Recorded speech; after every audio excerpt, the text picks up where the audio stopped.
My name is Mario Marcus Llanes. I'm 34 years old, and I grew up in the greater Southeast Los Angeles area, predominantly Norwalk, Whittier, and Santa Fe Springs.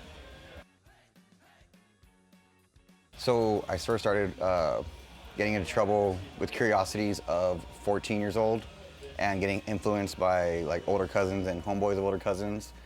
And then around 16, I really found my own in actually breaking the law with doing graffiti, starting off as tagging and little beer runs, swiping cans from Home Depot, and innocent enough white little crimes, but yeah. My luck ran out when I was 18 actually, and I got caught painting on the freeways, and I actually went to county jail. And that's when the fear got broken. Like, it's bad, but it's not so bad. And after that, I really just didn't have no regard for what was going on with myself. I think my first like actual serious one where it really counted was, it was a petty bar fight, but there was battery, and I want to say battery on an officer because I think the charge got dropped, but it was in Orange County, so they threw the book on me. They made me do, I did close to 3 months, and that, even though that's not like major time, that's still an eye-opener to actually be gone. And being from LA in Orange County too, it was really like solo. Well, there's like 3 LA homies throughout the whole facility, so it wasn't as pleasant and a slap on the wrist as it would be in LA County. Yeah, drugs were a big influence. Identifying as an addict, as an alcoholic, I feel my alcohol takes all shapes and forms. And it started with getting beer balls and, you know, starting fights, getting that liquid courage, moving on to like meth and having that mindset of stealing, and, you know, where that demons, they just sprout from everywhere. So yes, the substance played a big role in everything. What caught me my state time was in 2015 when I got caught for a series of bank robberies. I robbed 3 banks, which led to my conviction to actually going to the state time, getting years put in the system. So the first bank robbery is a rather funny one. It's really Hollywood-esque. I made a fake bomb out of water bottles and a shoebox because I felt it had to be heavy to feel like a bomb was in it. And I took a train to the area where I was gonna rob. I took a taxi to the bank and told the taxi driver to wait for me, that I had to do a withdrawal and I'll pay him when I get back out. I walked in and I fabricated a note on the withdrawal slip so it didn't look weird handing a paper, as if putting a shoebox at the teller window wasn't weird. I picked the teller closest to the door and I handed her the note which stated, "I have a bomb. My accomplices are watching and they will detonate it if any suspicious activity. Hand me the money, no funny money, no die packs and such, and I'll leave peacefully. 5 minutes after I leave, they will leave too." So I had that intimidation factor, and they didn't know who, because there was other customers, so who's to say who the accomplice was if there was one. And she handed over the money. I left the shoebox at the window and I was like, real cocky, like, "Can you throw that away for me?" I walked out and just it was so surreal walking out of a bank with money. Like, I did it. Like, on the taxi, I left. I got nervous and had him drop me off at a homeboy's pad that was nearby, at which point I started hearing all the helicopters and everything, and I knew it was good, but I was gone by then, so that was the first one in real quick terms. Yeah, like I could say a big influence was to robbing banks. Wasn't just out of like morbid curiosity, but it was the fact that I owed money for heroin. I was a full-blown heroin addict. I'm still an addict, but at that time, in the midst of my disease, and I owed a substantial amount of money. And I had a deadline, and, you know, it was either do or die, get caught, or, you know, pay it or deal with the consequences. So that, I mean, not just was a reason behind it or motivation, it was the sole key element of me robbing the banks, was to get that money to pay my debt, to save my skin.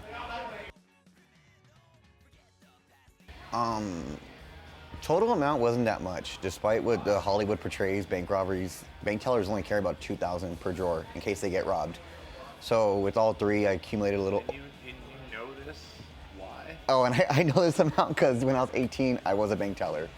So I knew the ins and outs of the process in case you get robbed and why these measures are taken. So with all three, one actually had more money because of the deposits and they weren't able to deposit that yet. I got a little over 7,000, which is ridiculous. And I owed somewhere between like 1 to 2 grand. So the first one paid for itself, which allowed me free credit again, and I didn't learn. God damn. You think I would just, yeah. I was like, cool, I got 500 coming then, right? Like, with that also real quick, like, I'm good, right? You know I pay it. God, right, where the disease takes our minds. But it's good to be able to laugh. Yeah, oh yeah.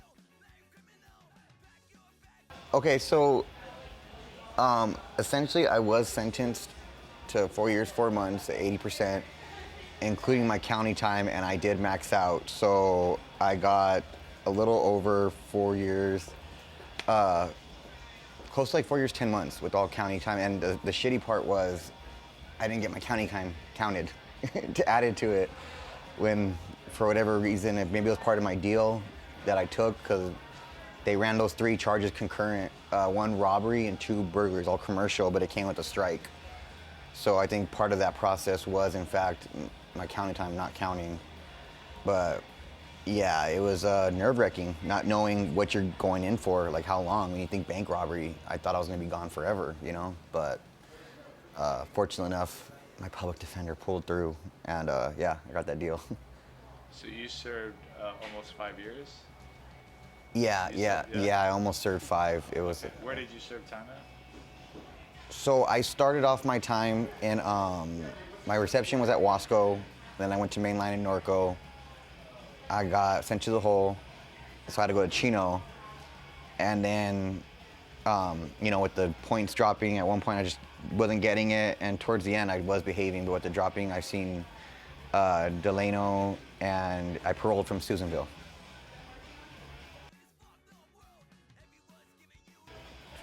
Man, going through prison, it was surreal. I think the most realest part for me, for those who've coming out of county and getting acclimated to that, then to catch the chain and stuff, I think when walking in, even R&R is kind of familiar, but in Wasco on B Yard, going into that 270 unit where it's like that horseshoe, for those who don't know, seeing that entrance and said warning, no warning shots fired. That I had my kit, my roll, and I'm like, damn, this is real. Like, these. I forgot about that. Yeah, dude. Like all the gun towers and the Mini 14s. You're like, these fuckers. There's no Big Berthas. They're gonna shoot me. They're gonna kill me. It says it right there. There's the legal, you know, the warning. And then going in and seeing all the 270 A, B, C side, and everyone just staring like new fish, you know, and going on it, man, it was pretty hard. I had a lot of things going against me. Being of Native American descent, I ran AMI, but my eyes look Filipino. I have a lot of traditional work with color on it, so I was white boy tattoos. My verbiage is very whitewashed, as they would say. The homies were wondering why I didn't go with them. There's like 2 natives on the yard, like at all times, depending on where you're at. When you say the homies, oh, like the Southsiders? Yeah, the Southsiders, like wondering why like I'm not with them, but wondering why I look like a white boy.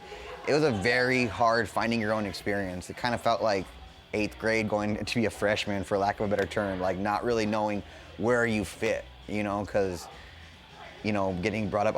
And then I think maybe you're gonna lead into being brought up on like punk rock. And then being a punk rocker, like, you know, in the system, you know, everyone might not agree with it, but, you know, you see black flag bars on homeboys and stuff, and everyone thinks it's a white boy thing.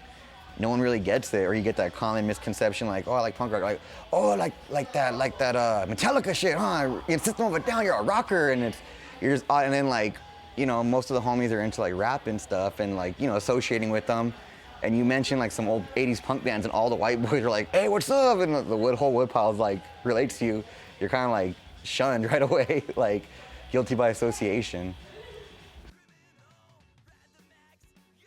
I think the worst thing for me, and this is real, man. I want someone to hear this and know it's, you know, ass whoopings happen on the streets or not. You get stabbed on the streets or whatever. You know, I've had my head fractured. I got stabbed. And the male ego tells you this is part of it. But the part where I wanted to cry was the bus ride from Delano to Susanville, which took like 8-9 hours. I wasn't allowed to go to the restroom. And, you know, you could laugh at it and it's funny, but I thought it was a fart, but they made me sit in my own shit. The guards did not release me. And it was very dehumanizing. It was very, when they take away everything from you and they take away even like the human right to go to the restroom. And it's, yeah, that's something that forever scarred me, man. Like, it's very humiliating, and that's when I was like, damn, I gotta get right, because this isn't the business. Well, at one point, just staying out the way and without even thinking about it, my points dropped. And I was blessed to get to a level 1, but still, like, kind of in the mix with bullshit, like holding stuff when drops would come in and shit. And, you know, at one point, knowing that my grandfather was getting open heart surgery, one of my friends died in a motorcycle accident, I just realized this isn't the place to be. I ended up, we got steroids in, and I had, the steroids got caught, and the DA did not pick it up in time. But the guard searching my locker missed like that big old long steroid needle. I didn't even, so they yeah, we had, doing steroids? Yeah, we had testosterone and then the steroid counterpart. It's a 2-part, and you got to inject it in the ass with like a needle, like yay. And facing a DA reject, like I maxed out my state time. I washed away that 80% real quick. But to know I could get an additional charge, and I'm like, and I'm on a level 1? Like, what the fuck am I doing? Why am I looking this gift horse in the mouth? Like, you know, and that's when I really just started really behaving and just focusing.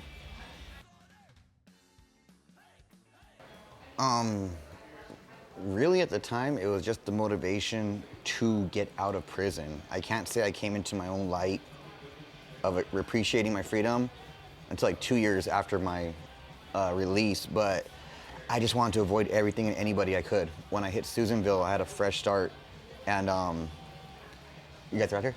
Sorry, Hi. your food's ready. Oh, no worries. Thank you so much. Bye. I appreciate it. And yeah, I put the blinders on. I didn't give a fuck what was going on, who this, who that.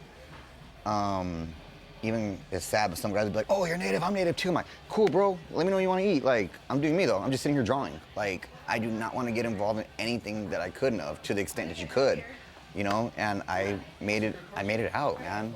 I did, it was cool.